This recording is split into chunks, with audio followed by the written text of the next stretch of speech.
अस्सलाम वालेकुम। मेरा नाम है कमल ज़हरा। आपके इल्म में होगा कि रेंजर्स ने कराची प्रेस क्लब पे रेंजर्स गई और उसके बाद से बहुत सारे सहाफ़ियों को, हमारे बहुत सारे सहाफ़ी दोस्तों को हमारे बहुत नागवार गुज़रा। इसके ऊपर एक बैनुल-अक़वामी नशियाती इदारे ने मुकम्मल तौर पे अपना आर्टिकल भी छाप दिया फ़ौरी का फ़ौरी। मामलात ये है कि मैंने एक ग्रुप चैट को देखा। उसमें एक हमारे बड़े मोतबर सहाफ़ी, मैं उनका नाम नहीं लूँगी, उन्होंने ये लिखा कि जनाब उनके इल्म में था, क्योंकि कहा ये जा रहा है कि रेंजर्स को वहाँ जाना था, कराची प्रेस क्लब अगर जाना था तो वो ऐसे ही कैसे चली गई, वो परमिशन लेके जाती। और उस हवाले से मैं उनका नाम नहीं लेना चाहती, बड़े मोतबर सहाफ़ी हैं हमारे, और पाकिस्तान के सबसे बड़े अखबार में वो माशाल्लाह अपनी खिदमात भी सरअंजाम दे रहे हैं। उन्होंने कहा कि रेंजर्स जो आई थी तो उनके इल्म में था, उनको बता के उनसे परमिशन लेके वहाँ पे आई थी, और रेंजर्स का वहाँ जाने का मकसद सिर्फ़ और सिर्फ इतना था कि जो भी आजकल क़याम अमन के हवाले से जो भी सिलसिला चल रहा है, आपने देखा कि स्टॉक एक्सचेंज पे भी अभी ताज़ा तरीन हमला हो चुका है, रॉ के कुछ एजेंट्स भी पकड़े गए हैं। तो उस हवाले से कुछ मशक़ें करनी थी, कुछ एक्सरसाइज़ करनी थी, तो जो अहम इमारतों को मद्देनज़र रखते हुए, तो उसी हवाले से सिक्योरिटी के पेश नज़र मुझे और आपको तहफ़्फ़ुज़ देने के पेश नज़र रेंजर्स जिस तरीके से शहर में मुतहर्रिक है, तो ये कराची प्रेस क्लब पे जाना भी उसी सिलसिले की कड़ी थी, जिसको हमारे बहुत सारे सहाफ़ियों ने उनको बुरा लगा, बहुत उन्होंने इसके ऊपर तनक़ीद की, और ये इतनी तनक़ीद हुई सोशल मीडिया पे कि बैनुल-अक़वामी नशियाती इदारे को इसके ऊपर मुकम्मल तौर पे आर्टिकल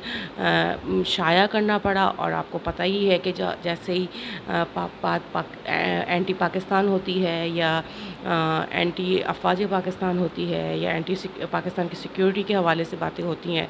तो आपको पता है कि हमारे यहाँ बहुत से लोग इसको बहुत शदीद किस्म की हवा देते हैं। ये बात बहुत आगे तक जाती है, और ये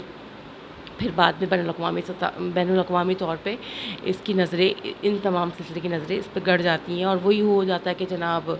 पाकिस्तान तो बहुत बुरी जगह है, अफ़वाज पाकिस्तान या जो हमें मुहाफ़िज़ जो हैं पाकिस्तान के, वो बहुत ख़राब लोग हैं।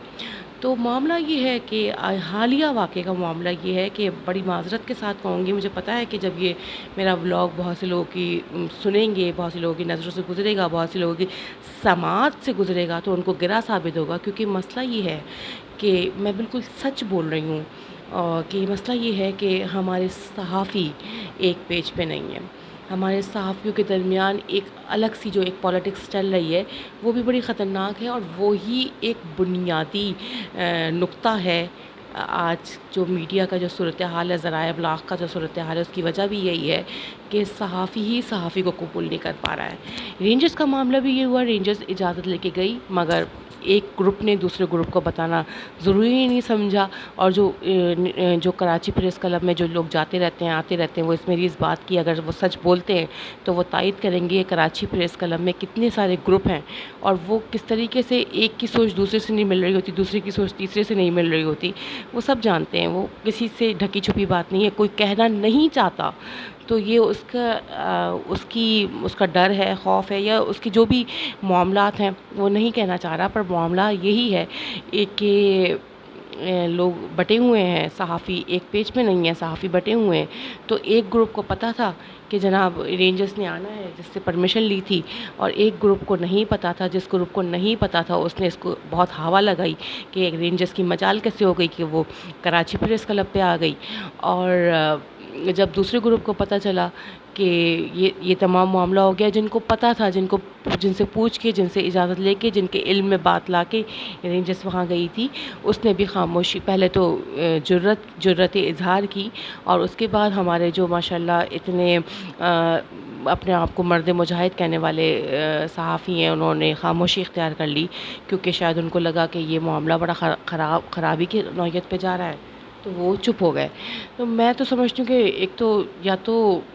मतलब या तो बोलना नहीं चाहिए था, परमिशन अगर देनी चाहिए थी तो सबको ऑन बोर्ड लाके ये करना चाहिए था, इल्म में लाके ये बात करनी चाहिए थी। और जब अब कर गुज़रे थे تو پھر ڈٹ جانا چاہیے تھا حق اور سچ کی بات، جیسے ایک صحافی کہتا ہے کہ وہ حق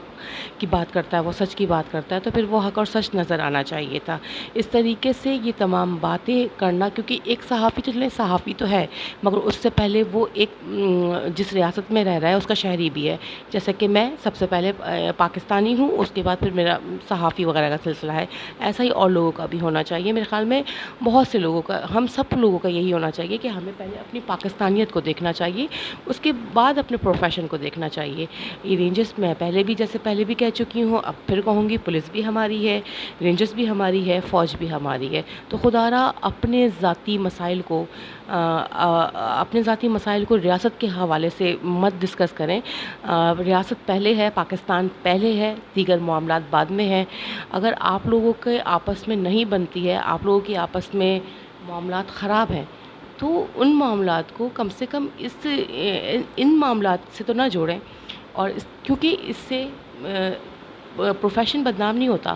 اس سے ریاست پاکستان بدنام ہوتی ہے، جو کہ ہم سب کو عزیز ہونی چاہیے، اور ہم سب کو سوچنا چاہیے کہ ہم صحافی تو ہیں ہی، مگر اس سے پہلے پاکستانی ہیں۔ میرے خیال میں اس نقطے کو اگر ہم سب لوگ سوچ لیں تو جو یہ صورتحال پیدا ہوئی تھی، نہ یہ صورتحال پیدا ہوتی، اور نہ ہی یہ صورتحال مزید خرابی کی طرف جاتی۔ میرے خیال میں ہمیں سب سے پہلے پاکستانی بن کے سوچنا ہوگا۔ صحافی تو ہیں ہی، مگر پاکستان ہی ہونا زیادہ اہم ہے۔ جی، اللہ حافظ۔